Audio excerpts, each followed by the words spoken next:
Colectivo 7. Gracias por conectarte y ser parte de lo que Dios está haciendo en nuestra familia. Queremos que no te pierdas ninguna de las actividades que hemos preparado para ti y tu familia esta semana. Recuerda este próximo martes en punto de las 8 p.m. Círculo de Estudio. Continuamos con nuestro estudio Descifrando a Pablo. No lo olvides, es vía Zoom. Si quieres unirte a este círculo de estudio, mándanos un mensaje por nuestras redes sociales. Círculo de Oración. Todos los jueves a las 8 p.m. Tenemos un tiempo en el que nos unimos como familia a orar y buscar a Dios. Oramos unos por otros y traemos nuestras peticiones. Es vía Zoom. Pide el ID si quieres unirte a orar con nosotros. Porque para Dios no hay imposible. Colectivo 7. Gracias por tus donativos. Recuerden esto. El que siembra poco, cosecha poco. Por el que siembra mucho, cosecha mucho. Cada uno debe de dar lo que en su corazón ha decidido dar. Y no lo hagan con tristeza ni por obligación. Dios ama a los que dan con alegría. Mantente conectado en nuestras redes sociales.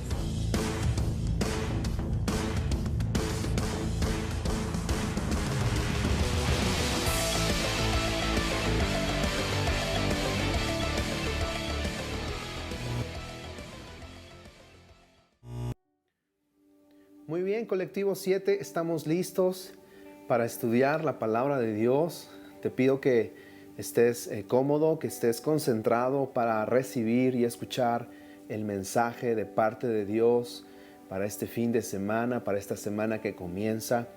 Sabes que ya estamos en la parte 4 de esta serie llamada Libres. Hemos estado estudiando que parte de la voluntad de Dios para nuestra vida es que nosotros vivamos en libertad. Y como lo dije desde la primera sesión o la primera parte de esta serie, yo les comenté que a veces no sabemos que necesitamos libertad porque no nos hemos dado cuenta que hay áreas de esclavitud en nuestra vida. Y estuvimos hablando de cómo muchas veces hemos abierto puertas a lo largo de nuestro caminar. Sí, somos creyentes, somos hijos de Dios, pero a pesar de eso aún hemos abierto puertas de nuestra vida donde espíritus han tomado muchas veces posición para manipularlos. Y la semana pasada estuvimos hablando precisamente de cómo somos tan vulnerables cuando tenemos un corazón que ha sido roto, cuando ha sido maltratado. Y cómo es el enemigo que se pone su disfraz de ángel bueno, dice la Biblia, de ángel de luz, y trata de consolarnos. Esa consolación que después se va a convertir en un tormento y va a buscar atormentarnos en cualquier momento para hacernos sentir las peores personas. Y eso es algo de lo que necesitamos ser sanos y necesitamos ser libres. Y bien, en esta tarde yo quiero que hablemos precisamente de otra puerta, una puerta importante que no podemos dejar de tocarla y de hablar, porque esta puerta, si la tenemos abierta, obviamente tú sabes lo que pasa con una puerta abierta. El enemigo dice, yo puedo entrar. Vamos por favor a 1 de Juan capítulo 2 versículo 16. Acompáñame a buscarlo. Yo quiero que leamos juntos estos versículos. Dice aquí, porque todo lo que hay en el mundo, los deseos de la carne, los deseos de los ojos y la vanagloria de la vida, no proviene del Padre, sino del mundo. Aquí Juan nos está dando 3 cosas con las cuales nosotros vamos a lidiar como creyentes y que necesitamos estar atentos porque muchas veces estas 3 cosas representan 3 puertas por donde el enemigo quiere meterse. Hoy solamente quiero hablarte de una de ellas. Yo quiero hablarte de los deseos de los ojos, porque los deseos de los ojos lo podemos traducir en 3 facetas o en 3 formas distintas que yo quiero que estudiemos esta tarde. La primera faceta que se deriva del deseo de los ojos es la codicia. Así es, amigos de Colectivo 7, tú y yo podemos ser cristianos, quizá desde de mucho tiempo, y sin embargo, el deseo de los ojos nos lleva a la codicia. Pero veamos en la Biblia ejemplos y veamos lo que la Biblia, lo que la palabra de Dios nos dice para trabajar y contrarrestar esta puerta con la cual el enemigo puede infiltrarse. Dicho sea de paso, desde el principio de la creación, desde la humanidad con Adán y Eva, encontramos que se abrieron puertas. Y una de las primeras puertas que se abrió fue precisamente la codicia. Yo quiero que busques en tu Biblia, por favor, Génesis. Vamos al primer libro de la Biblia, Génesis capítulo 3, versículo 1 al 4. Y dice así: la serpiente era el animal más astuto de todos. Tú sabes que la serpiente aquí que está hablando es nada más y nada menos que el diablo. Y dice que era más astuto de todos los que Dios, el Señor, había creado. Así que le dijo a la mujer, esto es a Eva, fíjate la pregunta del diablo: ¿así que Dios les ha dicho a ustedes que no coman de ningún árbol del huerto? Esa estrategia por siglos no le ha fallado al enemigo. Siempre va a llevarte a que cuestiones la palabra de Dios, a que cuestiones la Biblia. Y aquí una vez más lo está haciendo. Quizás de sus primeras intervenciones en la humanidad, y lo está haciendo con Eva y les dice: ¿con qué Dios les dijo esto? Y entonces contesta Eva, dice: la mujer le respondió a la serpiente: ¿podemos comer del fruto de los árboles del huerto? Pero Dios nos dijo: no coman del fruto del árbol que está en medio del huerto, ni lo toquen. De lo contrario, dice Eva, que Dios les dijo: morirán. Esa era la instrucción. Entonces Eva le dice a esta serpiente, al diablo, le está diciendo: no es que Dios nos dijo que no comiéramos, más bien nos dijo que de este no comiéramos, es más, que ni siquiera lo tocáramos. Y escucha lo que dice el diablo. Entonces la serpiente le dijo a la mujer: no morirán. El diablo no solamente te va a llevar a que tú puedas cuestionar lo que Dios está diciendo, sino que además te va a negar, te va a llevar a que tú dudes de lo que Dios está diciendo. Él directamente está contradiciendo la palabra de Dios, la ordenanza que Dios le había dado a Eva. Y esto me causa de alguna manera curiosidad, porque esta estrategia sigue vigente. El diablo lo sigue haciendo, sigue llevando a muchos de sus hijos, a los hijos de Dios, nos sigue llevando a cuestionar cosas que están en la Biblia y que muchas veces nos lleva a contradecir la palabra de Dios. Es una estrategia que no le ha fallado. Sigamos en nuestra lectura, versículo 5 dice: Dios bien sabe que el día que ustedes coman de él, se les abrirán los ojos. Aquí está, dice el diablo: cuando coman de ese árbol, más bien lo que va a pasar es que sus ojos se van a abrir. Aquí nace la codicia, el deseo de los ojos. Dice: y serán como Dios, conocedores del bien y del mal.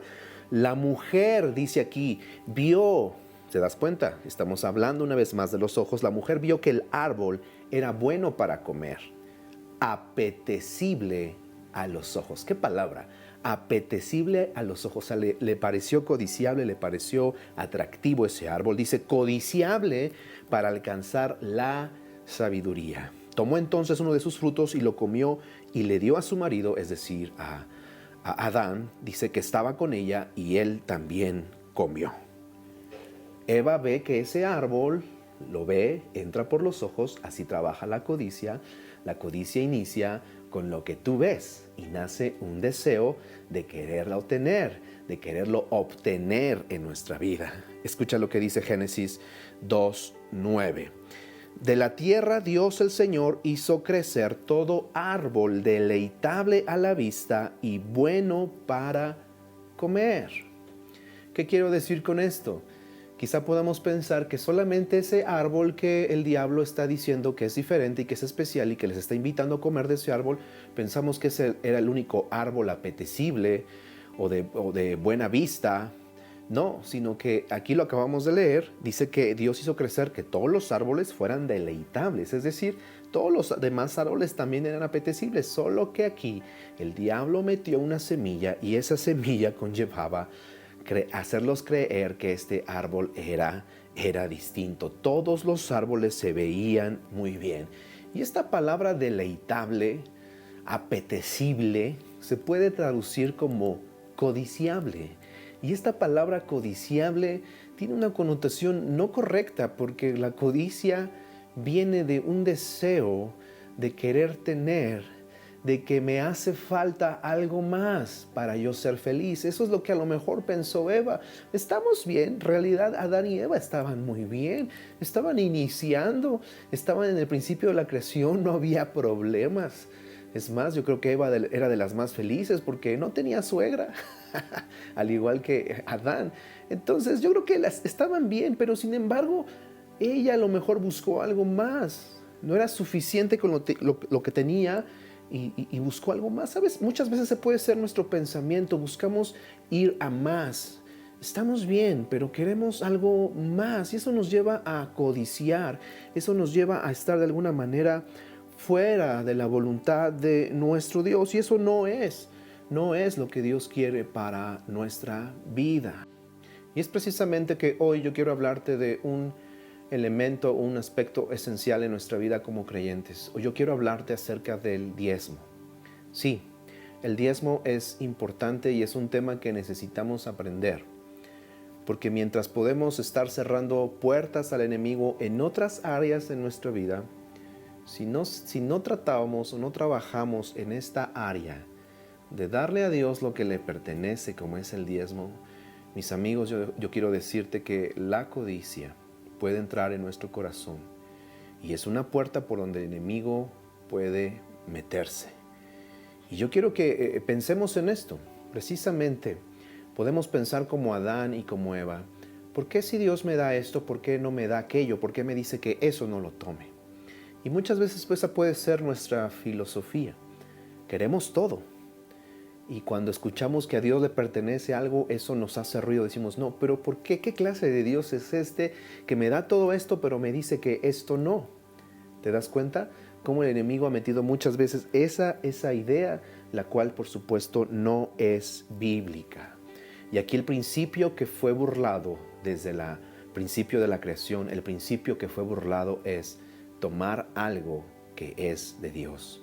Adán y Eva tomaron algo que no tenían que tomar, algo que le pertenecía solamente a Dios. Dios les dijo, tomen todo lo demás, todo lo que quieran, lo que está allá, no me lo toquen.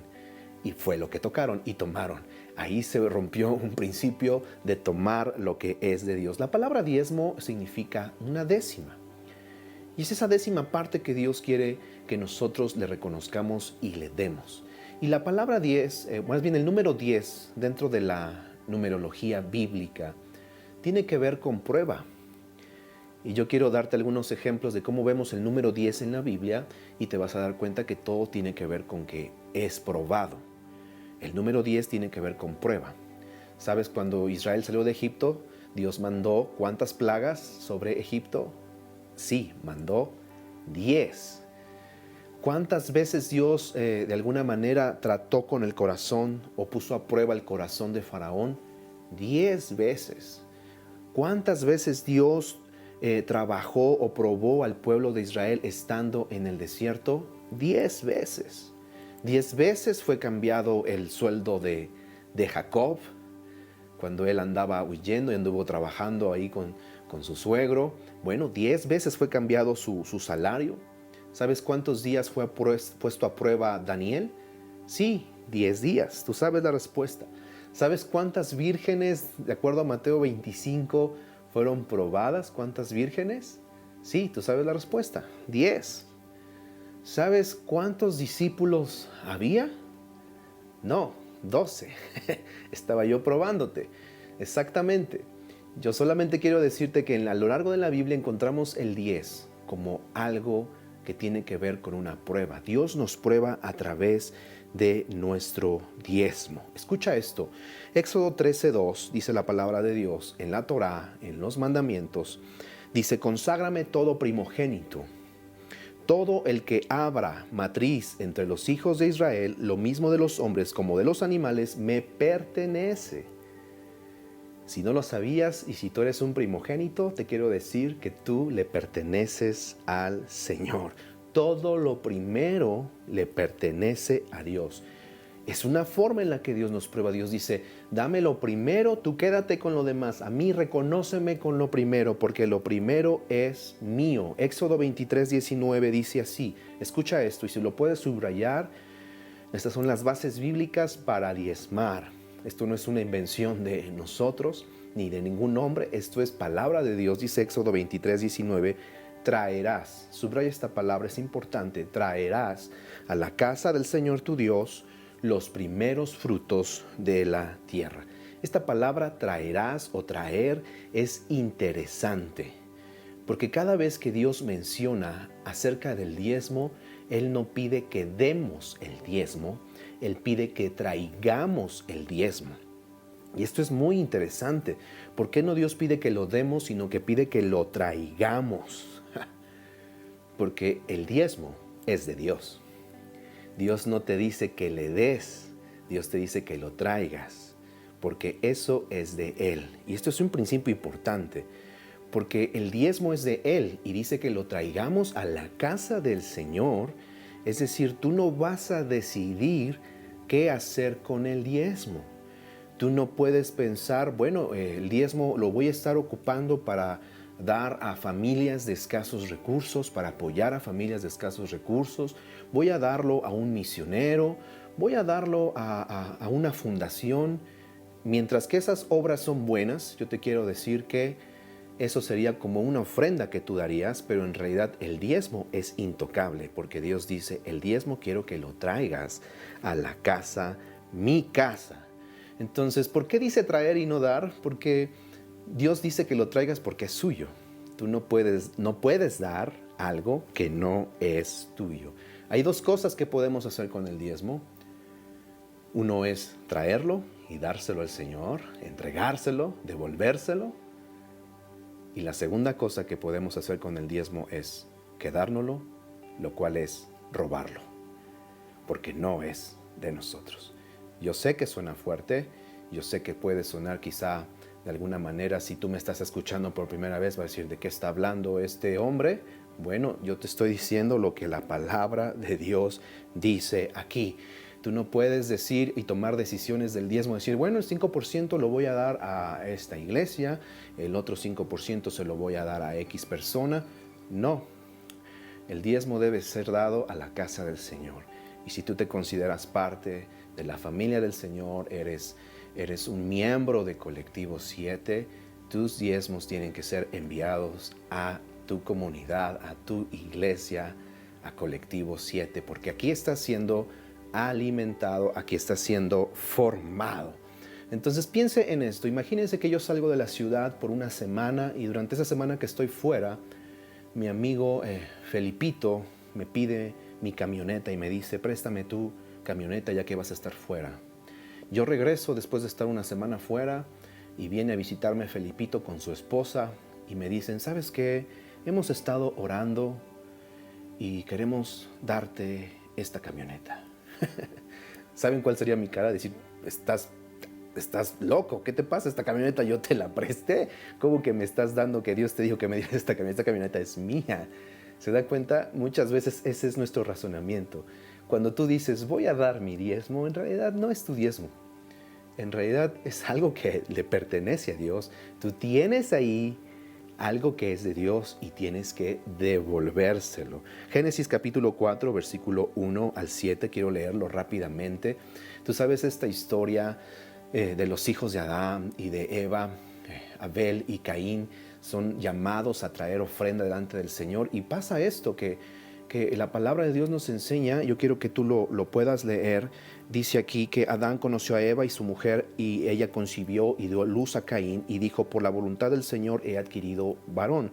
Después dio a luz a Abel, hermano de Caín, y Abel era pastor de ovejas, y Caín cultivaba la tierra. Y andando el tiempo, sucedió que Caín llevó al Señor una ofrenda del fruto de la tierra.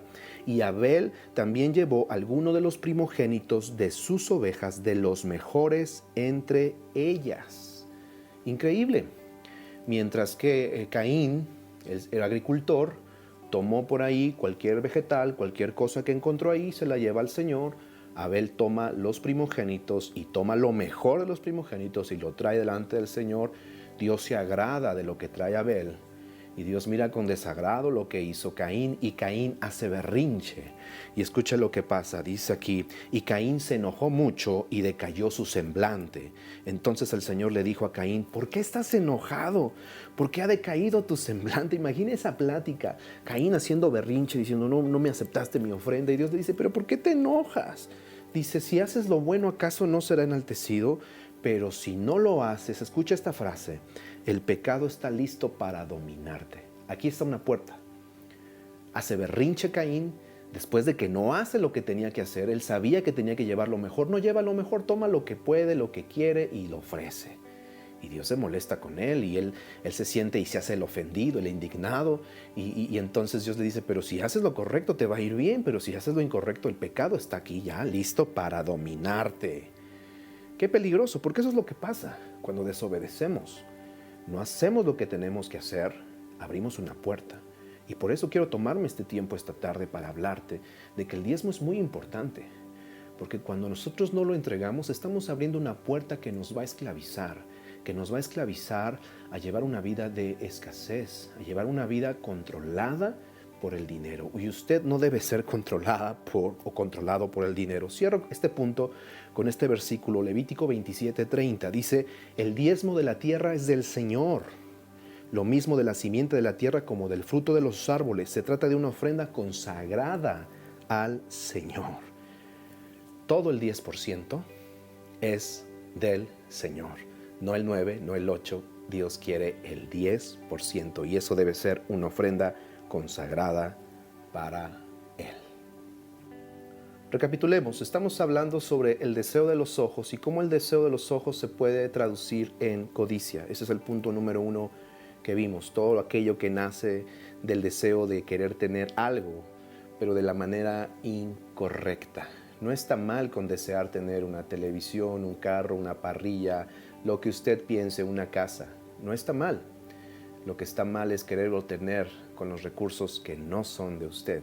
Hay 10% que le pertenece a Dios. El punto número 2 del deseo de los ojos es que también se puede traducir como incredulidad.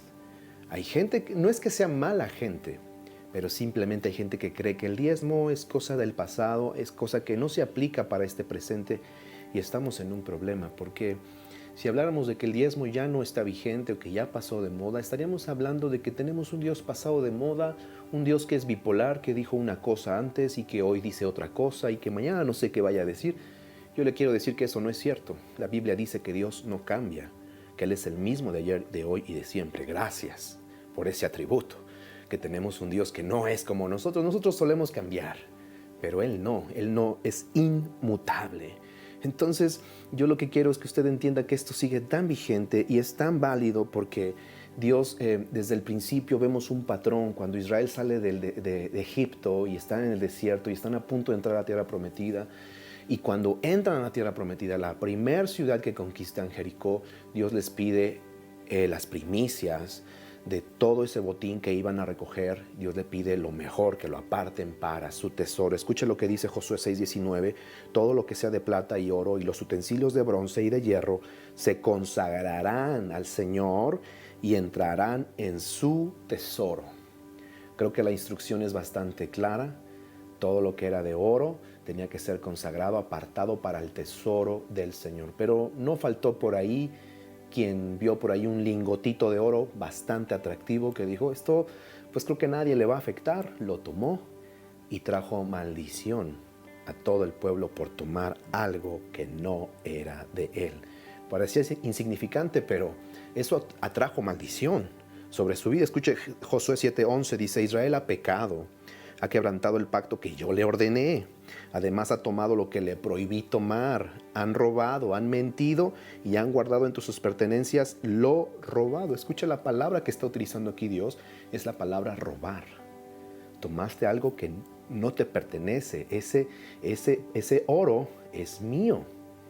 Más adelante vemos que Israel conquista otras ciudades y Dios les deja quedarse ese botín, pero dice, este es por ser el primero, lo primero me corresponde a mí, porque esta es una manera en la que Dios prueba nuestro corazón. Dios quiere bendecirnos, pero a veces Dios no puede bendecir a alguien que le está robando. Suena fuerte, pero a veces nosotros mismos hacemos que Dios mismo no pueda bendecirnos porque estamos en una posición donde estamos tomando algo que no lo es. Y yo quiero tocar un versículo clave, un versículo fuerte, es Malaquías capítulo 3, 7 al 10. Usted sabe que este es uno de los versículos más fuertes, pero claros sobre el diezmar y darle a Dios lo que le corresponde. Hemos hablado sobre la codicia, pero también podemos hablar ahora sobre la incredulidad, que esto algunos pueden dudar o no creer que siga vigente, pero escuche lo que dice Malaquías 3:7, dice: desde los días de sus antepasados no se han sometido a mis leyes, sino que se han apartado de ellas, pero si vuelven a mí, yo me volveré a ustedes, yo el Señor de los ejércitos lo he dicho. Pero ustedes dicen, ¿qué quieres decir con que debemos volvernos a ti? Ya empezamos a cuestionar aquí, dice, ¿habrá quien pueda robarle a Dios?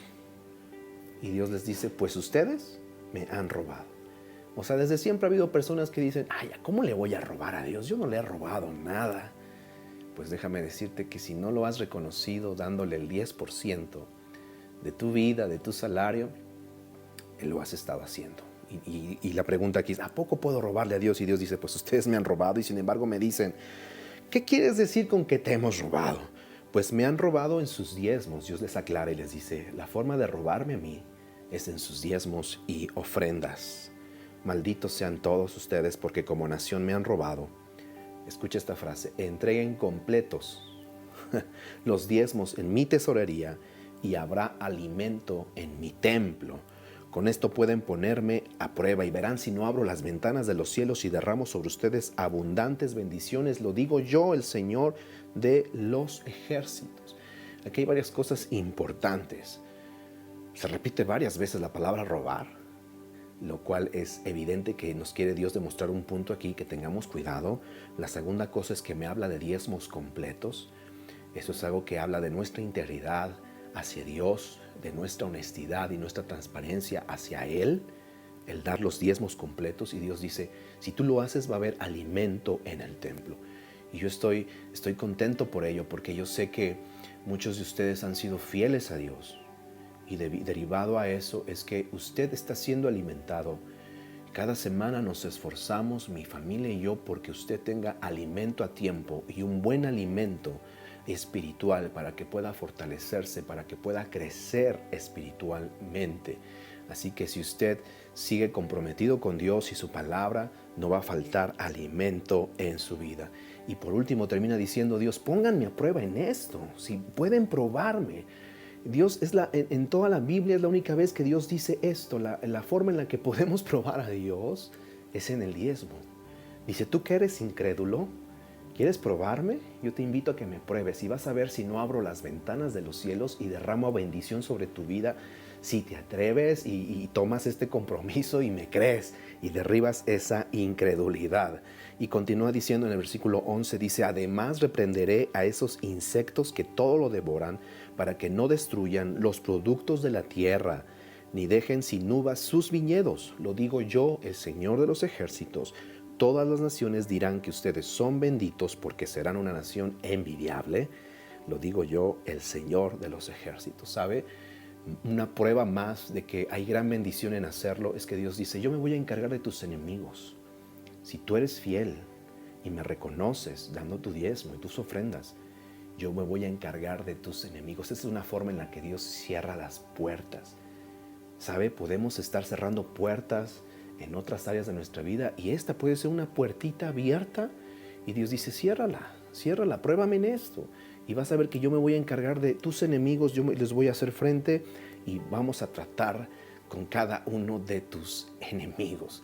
¿Sabe? Hay una diferencia entre hurtar y robar y yo quiero que usted la entienda. Imagínese que alguien, un amigo de usted va a su casa y no lo encuentra, lo fue a visitar y no lo encuentra, pero ve que en el patio de su casa hay una bicicleta, entonces como ve que no está, de repente le entra la tentación y toma esa bicicleta y se lleva la bicicleta. Bueno, eso es hurtar. ¿Sabe qué es robar? Robar es que él viene con toda la intención. Sabe que usted está en su casa, se asoma y se ve que está ahí y dice, se esconde y sigilosamente toma la bicicleta y se la lleva, estando usted presente ahí en su casa. enfrente de sus narices se acaban de llevar su bicicleta.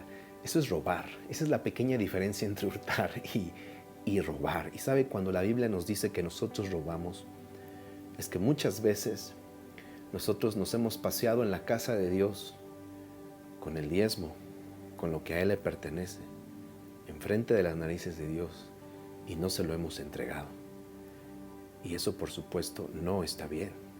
Necesitamos derribar la codicia, necesitamos derribar la incredulidad, porque si no, estamos abriendo una puerta al enemigo, el devorador, el cual va a acabar con nuestras finanzas. Eso, por supuesto, necesitamos la ayuda de Dios para poderlo reconocer en todas nuestras finanzas. Muy bien, estamos hablando sobre el deseo de los ojos, cómo el deseo de los ojos puede transformarse en codicia, muchas veces no solo en codicia, sino además en incredulidad. Específicamente estamos hablando hoy sobre el diezmo. Es una puerta que no podemos dejar abierta o que no podemos o podemos restarle importancia. Eso no está bien. Necesitamos tomarlo con mucha seriedad. La tercera cosa, hablando sobre el deseo de los ojos, no solo codicia o incredulidad, sino además miedo. El deseo de los ojos se puede traducir también como miedo. Y vamos a ver cómo esto nos afecta también en nuestra relación con el diezmo. Acompáñame a Lucas, al Evangelio de Lucas, capítulo 22, versículo 3. Encontramos a este personaje llamado Judas. Todos hemos escuchado acerca de Judas.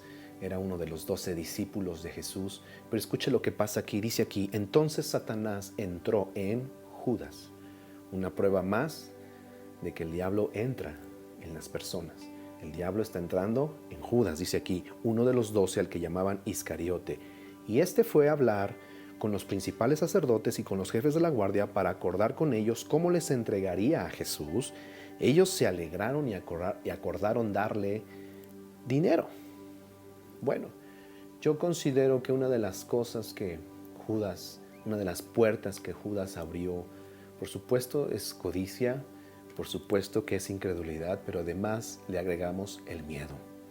El miedo al futuro, el miedo al no saber qué va a pasar. Entonces, como no sé qué va a pasar, yo trato de ser una persona que busca obtener, que busca poseer, porque eso me da cierta seguridad para enfrentar el futuro. Y sabe, esa es una de las razones por la que la gente no quiere diezmar o no diezma, porque hay miedo. Si yo le doy a Dios el 10% que le pertenece de por sí, siento que no me va a alcanzar, me da miedo.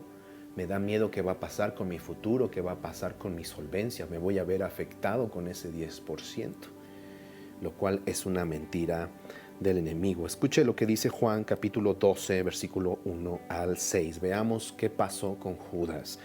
Dice, 6 días antes de la Pascua Jesús fue a Betania, donde vivía Lázaro y el que había estado muerto y a quien Jesús había resucitado de los muertos. Ustedes saben que Lázaro era un gran amigo de Jesús, un amigo entrañable. Dice, allí le ofrecieron una cena en la casa de Lázaro y Marta servía y Lázaro era uno de los que estaban sentados con él a la mesa. Dice, entonces María tomó unos 300 gramos de perfume de nardo puro que era muy caro y con él ungió los pies de Jesús y con sus cabellos los enjugó y la casa se llenó con el olor del perfume y dijo Judas Iscariote. Escuche lo que dice Judas al respecto, que era uno de sus discípulos y el que más tarde lo iba a entregar.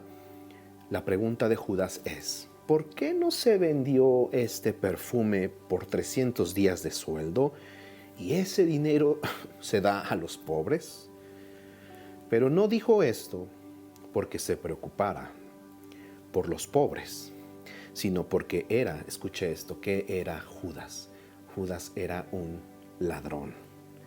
Y como tenía la bolsa, sustraía de lo que se echaba en ella. Usted está viendo un pasaje interesante donde esta mujer María riega un perfume caro. El precio de ese perfume era más o menos el salario de un año de trabajo. Imagínese que usted, el salario de un año de trabajo, y se compra un perfume y ese perfume lo tira a los pies de Jesús. Imagínese qué tanto es el amor de esta mujer por Yeshua. Y Judas dice, pero ¿por qué según él, dice, ¿por qué se tiró este perfume? Mejor lo hubiéramos vendido y se lo damos a los pobres. Y dice que en realidad es que Judas era un ladrón porque sustraía dinero de la bolsa. Judas era una especie de tesorero en el ministerio de Jesús con los 12. Saben que Yeshua, por supuesto que utilizaba dinero, movía dinero. Había mujeres que traían las ofrendas, que le daban las ofrendas para la manutención de todo ese equipo de esos 12 comelones que estaban con él todo el tiempo. Por supuesto que necesitaban vivir de algo. Y bueno, el tesorero ahí era Judas, y Judas tomaba de vez en cuando, le daba sus pellizquitos a la bolsa del dinero del ministerio de Jesús. Fíjese qué clase de hombre. Y la Biblia lo define como un ladrón. ¿Sabe quién más es un ladrón? La Biblia dice que en Juan capítulo 10 que ese ladrón, pues podemos entender que es el enemigo de nuestras almas. Bueno, Judas también era un ladrón. Entonces, ¿saben qué? Algunos se espantan y dicen, ¿cómo es posible que Judas pueda tomar del dinero de la bolsa de Yeshua? Pero yo le quiero decir algo, es lo mismo tomar dinero de la bolsa del ministerio de Yeshua que no darlo. Prácticamente es lo mismo poner el dinero en la cajita del diezmo o no, y tomarlo, sustraerlo, o no darlo. Prácticamente estamos hablando de lo mismo. De alguna manera es una acción que no es agradable a los ojos de Dios. Fíjese lo que pasa en Mateo 26:15. Vamos a aprender sobre este pasaje sobre Judas, cómo su temor, su miedo, su inseguridad lo lleva a ser un ladrón, y cómo nosotros tenemos de cierta manera un potencial para convertirnos de cierta forma en unos ladrones, en robarle a Dios la oportunidad de bendecirnos, si tan solo le reconocemos dándole lo que a Él le pertenece. Dice Mateo 26:15, y les dijo, está Judas con los sacerdotes, con los principales, y les dice, ¿cuánto me darían si yo les entrego a Jesús? Y ellos le asignaron 30 piezas de plata. Luego en el capítulo 27, versículo 3 dice, cuando Judas, el que lo había traicionado, vio que Jesús había sido condenado, se arrepintió y devolvió las 30 monedas a los principales, sacerdotes y los ancianos. Les dijo, he pecado al entregar sangre inocente. Pero ellos le dijeron, a nosotros qué nos importa, allá tú. Entonces Judas arrojó en el templo las monedas de plata, y después de eso se salió y se ahorcó. Los principales sacerdotes tomaron las monedas y dijeron, no está bien echarlas en el tesoro de las ofrendas, porque es el precio de sangre derramada. Qué increíble pasaje. Acordaron darle 30 monedas de plata a Judas, y Judas, después de que ven que se da cuenta que Yeshua en realidad va a morir, de que realmente ha entregado sangre inocente, se arrepiente, va y les regresa el dinero a estos hombres. Estos hombres le dicen, nosotros no es nuestro problema. Se lavan las manos. Judas se siente culpable, les avienta el dinero, sale y se ahorca. Y estos hombres, supuestamente principales, sacerdotes, ¿de dónde creen ustedes que habían tomado estas 30 monedas de plata? Acertaste. Ellos habían tomado esas 30 monedas de plata de los diezmos del templo. Tomaron de los diezmos para traicionar a Yeshua. Y estos hombres dicen, no vamos a regresar esas 30 monedas a los diezmos, porque ya es un dinero sucio y es un dinero manchado. Entonces dice la Biblia que compraron un campo con ese dinero, porque supuestamente no se querían ensuciar las manos. Pero con el diezmo del templo ellos traicionaron a Yeshua. Yo te quiero hacer una pregunta muy difícil, pero es necesario que yo te la haga.